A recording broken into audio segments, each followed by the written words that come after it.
ಯಶೋಧಾಸ್ cooking channel. Carrot ಪಾಯಸ ಮಾಡ್ತಾ ಇದ್ದೀನಿ ಇವತ್ತು. ನಾನು 3-4 ಕ್ಯಾರೆಟ್ ತೊಗೊಂಡಿದ್ದೀನಿ, ಒಂದು ಅರ್ಧ ಕಪ್ ಸಕ್ಕರೆ ತೊಗೊಂಡಿದ್ದೀನಿ, ಒಂದು 10-15 ದ್ರಾಕ್ಷಿ ತೊಗೊಂಡಿದ್ದೀನಿ, ಒಂದು 5-6 ಗೋಡಂಬಿ ತೊಗೊಂಡಿದ್ದೀನಿ, ಇದು ಏಲಕ್ಕಿ ತೊಗೊಂಡಿದ್ದೀನಿ, ತುಪ್ಪ 1-2-3 ಸ್ಪೂನ್ ತುಪ್ಪ ತೊಗೊಂಡಿದ್ದೀನಿ, 1/4 ಲೀಟ್ರು ಹಾಲು ತೊಗೊಂಡಿದ್ದೀನಿ. ಸ್ಟಾರ್ಟ್ ಮಾಡೋಣ. ಹಿಂಗೆ ಕ್ಯಾರೆಟ್ನ ಒಂದು ಕುಕ್ಕರ್ಗೆ ಹಾಕೊಳ್ಳೋಣ. ಅದನ್ನು ಹಾಲು ಹಾಕೋಣ ಒಂದು ಅರ್ಧ, ಏಕೆಂದರೆ ಜಾಸ್ತಿ ಹಾಲು ಹಾಕಿದ್ರೆ ಉಕ್ಕಿ ಆಚೆ ಬರುತ್ತೆ. ಅದಕ್ಕೆ ಸ್ವಲ್ಪ ಹಾಕಿ ಬೇಯೋಕ್ಕೆ ಎಷ್ಟು ಬೇಕೋ ಅಷ್ಟು ಹಾಕೊಳ್ಳೋಣ. ಒಂದು 3-4 ಗೋಡಂಬಿ ಹಾಕೋಣ, ಅದ್ರ ಜೊತೆಗೇ ಟೇಸ್ಟ್ ಚೆನ್ನಾಗಿರುತ್ತೆ. ಈಗ ಕುಕ್ಕರ್ 1-2 ವಿಷಲ್ ಕೂಗ್ಸೋಣ.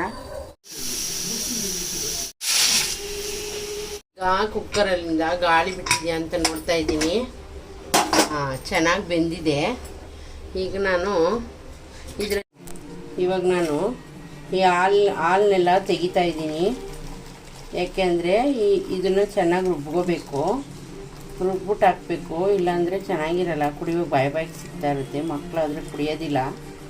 ಮಕ್ಕಳುಗಳು ಕ್ಯಾರೆಟ್ ಎಲ್ಲ ತಿನ್ನಲ್ಲ, ಮಿಲ್ಕು ಕುಡಿಯಲ್ಲ. ಇದನ್ನೆರಡು ಸೇರಿಸಿ ಇವಾಗ ಇದರಲ್ಲಿರೋ ಹಾಲೆಲ್ಲ ತೆಗೆದ್ಬಿಟ್ಟಿದ್ದೀನಿ. ಇದು ಸ್ವಲ್ಪ ಗಾಳಿಗೆ ಆರ್ಕೊಳ್ಳಿ. ಈಗ ಆರಿದೆ, ಇದನ್ನು ಮಿಕ್ಸಿ ಜಾರಿಗೆ ಟ್ರಾನ್ಸ್ಫರ್ ಮಾಡೋಣ.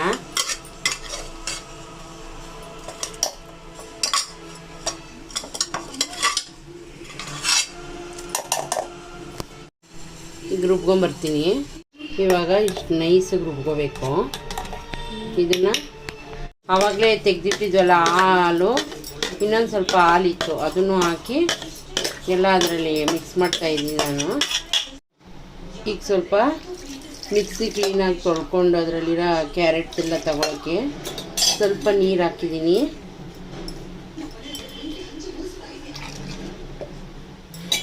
ಇವಾಗ ಈ ಥರ ಆಗಿದೆ. ಬೇಕಂದರೆ ಇನ್ನೂ ಸ್ವಲ್ಪ ಹಾಲು ಸೇರಿಸ್ಕೋಬೋದು. ನಾನು ನೋಡ್ತೀನಿ, ಕುದ್ಮೇಲೆ ಗಟ್ಟಿ ಆದರೆ ಸ್ವಲ್ಪ ಸೇರಿಸ್ಕೊತೀನಿ. ಇವಾಗ ಕರೆಕ್ಟಾಗಿದೆ. ಜಾಸ್ತಿ ಬೇಕಂದರೆ ಇನ್ನೊಂದೆರಡು ಕ್ಯಾರೆಟ್ ಹಾಕ್ಕೊಬೇಕು. ಜಾಸ್ತಿ ಗೋಡಂಬಿನ ನೀವು ನೆನೆಸ್ಬಿಟ್ಟು ಕೂಡ ರುಬ್ಬೋದು. ಚೆನ್ನಾಗಿ ಇನ್ನೂ ಸ್ವಲ್ಪ ಗಟ್ಟಿ ಬರುತ್ತೆ, ಮತ್ತು ಮಕ್ಳಿಗೂ ಹೆಲ್ತಿಯಾಗಿರುತ್ತೆ. ಇದನ್ನು ನಾನು ಇವಾಗ ಕುದಿಯೋಕೆ ಇಡ್ತೀನಿ. ಇವಾಗ ನಾನು ಕುದಿಸೋಕೆ ಇಡ್ತಾಯಿದ್ದೀನಿ.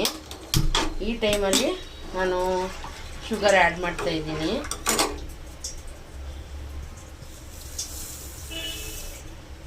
ಸಾಕಾಗ್ಬೋದು ಅಂದ್ಕೊಂಡಿದ್ದೀನಿ ನಾನು. ಟೇಸ್ಟ್ ನೋಡ್ಕೊಂಡು ಬೇಕಾದರೆ ನೀವು ಹಾಕ್ಕೊಳ್ಳಿ. ನಾವು ಸ್ವಲ್ಪ ಸಕ್ಕರೆ ಕಮ್ಮಿಯಾಗಿ ಕುಡಿತೀವಿ, ಅದಕ್ಕೆ ನಾವು ಲೈಟಾಗಿ ಸಕ್ಕರೆ ಹಾಕ್ಕೊತೀವಿ.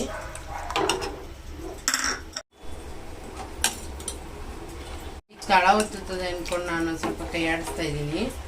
ಮತ್ತು ಏನಂದರೆ ಮಕ್ಕಳಿಗೆ ತುಂಬ ಹೆಲ್ದಿಯಾಗಿರುತ್ತೆ. ಯಾಕೆಂಗೆ ಗೋಡಂಬಿ ಕ್ಯಾರೆಟ್ ಕಣ್ಣಿಗೆ ಒಳ್ಳೆಯದು, ಮತ್ತು ಹೆಲ್ತಿಯಾಗೂ ಇರುತ್ತೆ ಮಕ್ಕಳಿಗೆ. ಮತ್ತು ಬೇಸಿಗೆ ಕಾಲದಲ್ಲಿ ಫ್ರಿಜ್ಜಲ್ಲಿ ಇಟ್ಟು ಕುಡಿದ್ರೆ ಜ್ಯೂಸ್ ಆಗಿರುತ್ತೆ. ಚಳಿಗಾಲದಲ್ಲಿ ಈಗ ಬಿಸಿ ಬಿಸಿಯಾಗಿ ಕುಡಿದ್ರೆ ಪಾಯಸ ಥರ ಚೆನ್ನಾಗಿರುತ್ತೆ. ಕುದೀತಾ ಇದೆ, ಸಾಕು ಕುದ್ದಿರೋದು. ಇವಾಗ ಇದನ್ನು ಇಳಿಸ್ಕೊತಾ ಇದ್ದೀನಿ ಕೆಳಗಡೆ. ಒಂದು ಒಗ್ಗರಣೆ ಮಾಡ್ಕೋಬೇಕು. ಲಾಸ್ಟಲ್ಲಿ ಏಲಕ್ಕಿ ಹಾಕ್ಕೊತಾ ಇದ್ದೀನಿ. ಇದಕ್ಕೆ 1 ಸ್ಪೂನಷ್ಟು.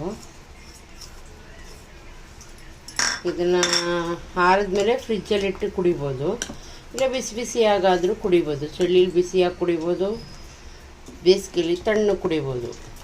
ನಮ್ಮ ಮನೇಲಿ ನನ್ನ ಮಗಳಿಗೆ ಯಾವಾಗಲೂ ಅವಳು ಮಾಡಿಸ್ಕೊಂಡ್ಬಿಟ್ಟು ಇಟ್ಕೊಂಡು ಫ್ರಿಜ್ಜಲ್ಲಿ ಕಾಲೇಜ್ಗೆ ಹೋಗಿ ಸ್ಕೂಲ್ಗೆ ಹೋಗಿ ಬಂದಾದಮೇಲೆ ಕುಡಿತಾಳವಳು. ನೈಟ್ ಹೊತ್ತು ಆಗಲಿ, ಬೆಳಗ್ಗೆ ಆಗಲಿ, ಮಧ್ಯಾಹ್ನ ಯಾವಾಗಾದರೂ ಆಗಲಿ ಫ್ರಿಜ್ಜಲ್ಲಿ ಇರೋದು ಕುಡಿತಾಳೆ.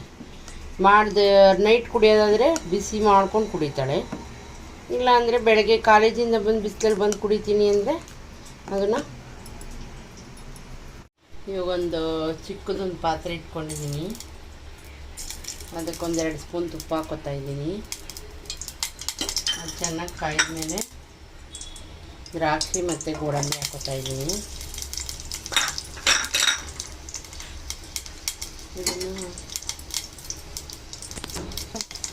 ಅದನ್ನು ಚೆನ್ನಾಗಿ ಕರ್ಕೊತಾ ಇದ್ದೀನಿ.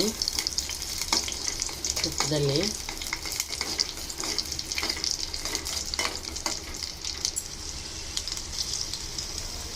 ಈಗ ಫ್ರೈ ಆಗಿದೆ, ನಾನು ಇದಕ್ಕೆ ಸೇರಿಸ್ಕೊತಾ ಇದ್ದೀನಿ. ನಾನು